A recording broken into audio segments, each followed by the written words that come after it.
જો તમે Spider-Man brand new જોવા જવાનું વિચારતા હોય અથવા તો એની ટાઈમલાઈન કે એની સ્ટોરી કે તમે સમજવા માંગતા હોય કઈ કઈ મૂવી તમારે જોવી જોઈએ એ હું તમને આજે કહીશ.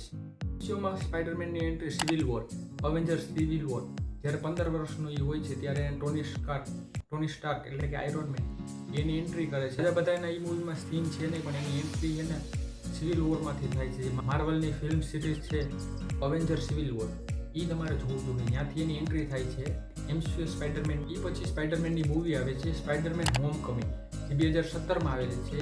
વિલનની છોકરી હોય છે એની યારે પણ પ્રેમ કરે છે પણ છતાંય પ્રેમ કરવા છતાંય એના બાપને બચાવે.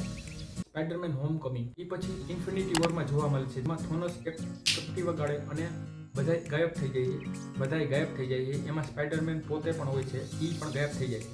એના પછી અવેન્જર એન્ડ ગેમ, જેમાં ટોની સ્ટાર્ક 5 મણી ભેગા કરી અને પાછી ચૂટકી વગાડે છે. પછી બધા ગાયબ થયા હોય બધા આવી જાય છે. એમાંય પાછો સ્પાઈડરમેન આવી જાય છે. એના પછી સ્પાઈડરમેન એમાં એક મિસ્ટીરિયો નામનો વિલન હોય છે જે આખી દુનિયાને કહી દે છે કે સ્પાઈડરમેન કોણ હોય છે. અને સ્પાઈડરમેન એટલે કે પીટર પાર્કર, આખી દુનિયાને ખબર પડી જાય છે કે સ્પાઈડરમેન કોણ હોય છે, પીટર પાર્કર. પછી કઈ રીતના રહી છે એ જોવા માટે તમારે સ્પાઈડરમેન. એના પછી સ્પાઈડરમેન નો વે હોમ, એમાં ત્રણ જે અલગ અલગ સ્પાઈડરમેન છે એ બધા એક હારે આવે છે.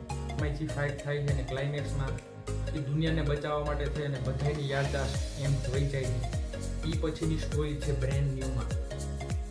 તો હજી રિલીઝ નથી થયું ને મેં જોયું નથી. તો શું તમને લાગે સ્પાઈડરમેન પીટર પાર્કર એને એમજે મળશે કે નહીં?